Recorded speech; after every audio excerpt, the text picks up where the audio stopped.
Even though I know you, so that the people that are watching this know you, can you please state your name? My name is Natrell Maria, formerly Nicholson, but it's Wettstein. All right. The reason for that is this, for those of you that haven't put the two and two together, this is my wife, who I have chosen for this interview. So we are going to go ahead and get started. First off, just to break the ice, what are your goals for this year? Some of my goals for this year is getting my kids done with school. Possibly like trying to eat better and trying to not have as much sugar as possible. So just trying to get more of a healthy lifestyle going on this year, and maybe possibly see about maybe having another baby. We'll see what happens. Some exciting goals for sure. So, next question is, what do you like best about yourself? What I like best about myself is that I feel that I could turn any situation positive. As my husband likes to say, that I sugarcoat stuff, but nah, I don't think so. I just look at it as a positivity toward life. I'll still go with sugarcoating, but I digress. What's something you wouldn't know? What's something people wouldn't know about you just from looking at you? I don't know. I think people looking at me, they don't believe that I'm from the South. They think that I'm home bred from Colorado, which I think is great. I mean, that means I kind of simmer in a little bit here and there, but yes, I'm a New Orleans native. Yes, definitely. It was hard for me to believe that you were Southern born when we met. I got to admit, you don't have a Southern drawl whatsoever, especially you don't got that Creole mumble talk going on either. So I can definitely agree that that is a good example. And I don't carry hot sauce. Yeah, don't carry hot sauce in the purse. No hot sauce in the purse. But go ahead and tell a story about someone who has had a significant impact on your life. Someone who has had a significant impact on my life would be my grandmother. She's deceased. Her name is Marion Rogers Wolf. She was a educator her whole life, and then when she retired, she continued to be a pillar in the community of New Orleans. She reached out to the homeless. She ran numerous volunteer drives. So she's definitely a role model, somebody that I aspire to be. So that's another one of my goals, would be more of a volunteer in my community to see what I could do to make Denver a better place. I like those goals. And I miss Grandma too. Grandma Madia, we'll call her. But tell a story about a place that is important to you. Paint a picture of the place and talk about why it's important to you. A place that is important to me would be City Park. It's a really big park in New Orleans. It's beautiful. A lot of my childhood memories were just like a great place when my dad would come down from Florida and visit for several weeks at a time. My favorite place of City Park, it had a lot of trees and shades with Storyland, and it made your childhood books come to life, and it was just an awesome thing to do, to play on the different variations of the storybooks that came to life. A lot of the climbing and just the art was just beautiful. That sounds pretty awesome. Is it something that still exists? Yes, still exists. They have awesome. Amusement rides there. It's my favorite place. That's awesome. Yeah, I can Even definitely have understand. pedal boats. Is that where you had your first funnel cake? No. No? Where'd you have your first funnel cake? At the drive-in theater on 88th in Denver. So not from an amusement park or a fair where they're normally from my husband. Yes. She got it from a drive-in movie theater. The drive-in 88 on 88th, Highway 88 over in between, what is it, Thornton and Fort Lupton, I believe. Yeah, so it's somewhere out there. My bad. It's actually right by the Denver flea market, the giant Denver flea market. It's right across the street from there. So any of y'all want to go, that's actually an awesome place. You get 3 movies for, I think, like $9 per person. Yeah. So if you enjoy drive-ins, it's a good place to go. It's somewhere that me and the family always enjoy going. So there's a little bit tidbit for all of y'all, for those of you in Denver anyways. Awesome funnel cake. It's the best. It is pretty good. Way better they got than a really Dairy good Queen. They got a really good concession stand. So next question is, tell a story about an accomplishment or event from your past that had a significant impact on you.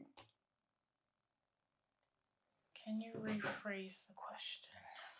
Just essentially tell us about something that you accomplished, or maybe an event from your past that had a significant impact on you, whether it was like a school accomplishment, a professional accomplishment, an event you attended that just changed or significantly impacted your life.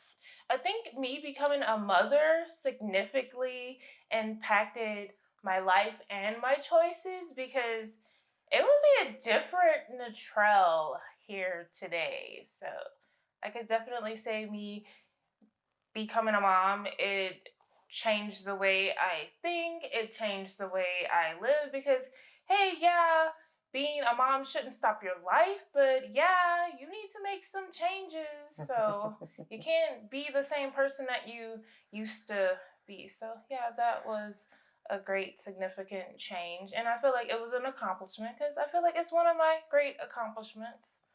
I don't think anybody can disagree with the fact of a mother becoming a mother is an accomplishment. I mean, other than maybe Nazis, but I mean, who cares about Nazis? So go ahead and tell us a story that says something important about who you are. Something important about who I am, such as like... Just any story that would give us some type of insight, that if a person is watching this and doesn't know you, give them some insight into you by telling a story, whether it's a story about your past, family members, your sisters, just any kind of story that might give them some insight on exactly who you are as a person. Who I am as a person, I feel like I'm a survivor. I've experienced homelessness, not due to like being homeless, because of just decisions I've made, and that's something that I had to come. Like, I moved from one place, from Colorado. I lived in Colorado when I was a teen, right after Hurricane Katrina hit Louisiana. My brother told me, hey, how about you move out to Colorado? I was like, oh, why not? So I lived in Colorado for a few years and worked a lot, and just kind of got fed up with that. So I left Colorado. I was living off of my savings, left my job, and eventually all of my money ran out staying. So I went from the Hampton Inn to the Motel 6, and then from the Motel 6 to underneath the bridge in South Carolina with my luggage. So I literally had to put on my big girl shoes, and I found a women's homeless shelter.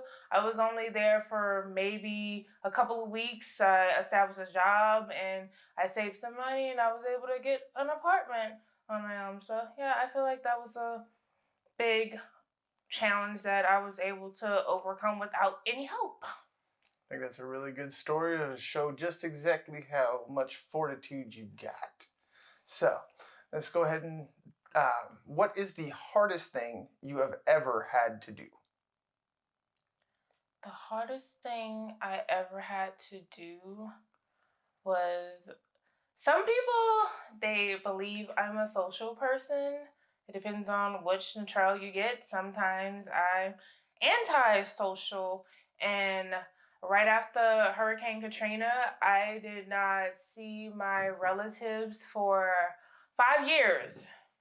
And when I saw them, I was pregnant with my daughter, Amarisa. So I think that that was something challenging to overcome, just not having the interaction or family members or some of like it's just not the same just talking on the phone as that person to person interaction as how we've seen with COVID, how it's different. Like you things that you've taken for granted, you don't take it for granted anymore just because just a simple handshake or a hug, it goes a long way when you realize that you aren't able to do it anymore because it isn't safe. I love it. I love it. So I think this would be the perfect final question here. What are you proudest of in your life? What am I proudest of in my life? The proudest I am in my life was, I think, I feel like I deal with this on a daily basis. The death of my father, like, it's something that I knew it was happening, but when it actually happened, it's something that I deal with on a daily basis. Like, I know he's in a better place, but it's an ongoing struggle that I I decide to get up of the bed and do the things that I need to do because I know that he's looking down on me and I just want to make him proud of me. So sorry. No, that's all right. So, what you're most proud of is the fact that you've been able to keep going and do your best to make him proud every day. That's awesome. I absolutely love that. I appreciate the fact that you were able to come here and be as open with me as you were. I truly appreciate your time. Everybody that's watching, I thank you. And I hope you all enjoyed this as much as I did. And even though it didn't quite go off on the happy note I was hoping, I think it went off on a much more profound note. And I hope you all appreciate it as much as I do. Thank you. And that's it.